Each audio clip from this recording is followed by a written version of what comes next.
Dans ma jeunesse, l'enfermement était ma seule passion.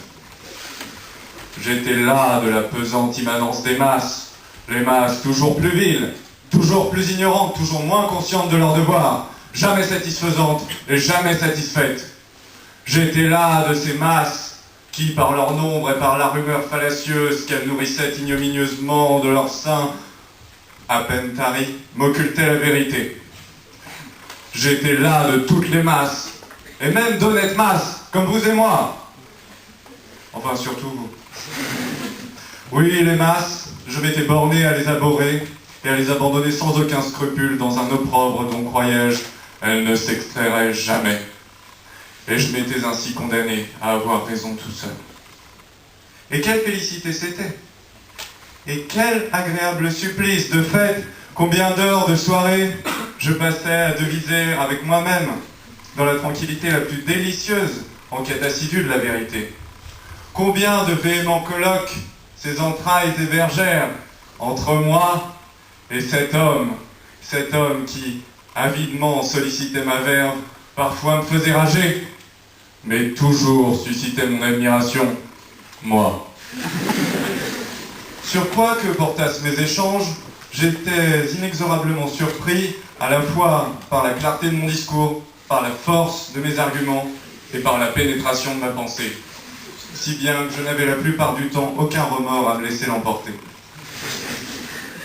Ainsi, j'allais, ou plutôt je stagnais à l'ombre des paradigmes sous-vides que je me forgeais à coups de chimères autocentrées, jusqu'au jour où les scories du destin vinrent souiller mon auguste visage. Oui, car ce jour-là, mes amis, je vis le monde, ce monde que je n'avais jamais voulu voir. Les meufs surtout, mais également les pélos qui pécho les meufs. C'était juste énorme, et c'est clair que ça me faisait grave bader, primo wedendo. L'énorme hermicienne était jeune, vacillante, presque autant que ma jeunesse était jeune, bruyante. Elles ne tinrent pas longtemps face à ces doudounes brillantes à n'en plus finir.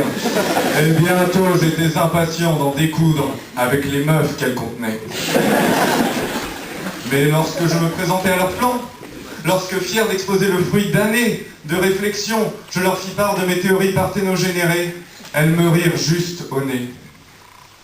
Et à peine eussé-je le temps de leur dire qu'elles se trompaient, que j'avais raison, que tous les autres pélos les bitonnaient non-stop, qu'elles étaient déjà loin. Et ainsi elles continuèrent d'être des meufs, et les pélos continuèrent de les pécho, et il va sans dire que j'avais grave le seum. Mais accusé de tant d'injustice, la confiance ébranlée, l'anachorète mi-défroqué que j'étais, commença à sombrer. Les meufs, la vie, la mort, les meufs, la vie, les gens, le vide, la mort, les meufs, tout cela l'obnubilait et faisait de sa tête un morbide Capernaum n'en pouvant plus cet homme qui était en moi. Je le tuais. Oui, je tuais l'homme qui avait raison tout seul. Et comme j'eus raison, comme j'eus raison de suicider ce moi usurpateur qui impunément me laissait baigner dans le pire des maux dont la race humaine est accouchée depuis ses origines, la facilité. Rien en effet n'est plus facile que d'avoir raison tout seul. Mais au fond, à avoir raison tout seul, on manque de défis, de résistance. On s'enfonce, on s'enlise dans la vacuité, on se trompe, on s'aromatise, on s'encense, on meurt. Rien, au contraire, n'est plus ardu que d'avoir raison à plusieurs. Tenez, par exemple, ici, alors que je vous parle, qu'est-ce qui m'assure que je parviens à vous convaincre? Qu'est-ce qui m'assure que ma captatio benevolentiae vous a séduit? Vous, les intransigeants manias du magna cum laude? Votre mutisme immuable ne témoigne-t-il pas de quelque réticence à mes arguments? Des arguments dans lesquels j'avais pourtant jeté tout mon cœur, tous mes viscères et les muqueuses intestinales qui vont avec. Et bien sûr, je ne vous entends même pas me répondre. Et vous demeurez stoïque, là, assis sur vos strapontins. Et le désespoir m'envahit. Et même si vous vous arrachiez à votre silence, qui m'est si peu confortable, ne serait-ce pas alors pour me dire que j'ai tort, pour déverser verser votre bile sur moi? Mais non, il ne peut en être ainsi. Je vous en supplie, camarades, manifestez-vous. Parlez, criez, applaudissez. Que sais-je? Aidez-moi, moi, votre esclave bénévole, à avoir raison avec vous. Aidons-nous à avoir raison, tous ensemble.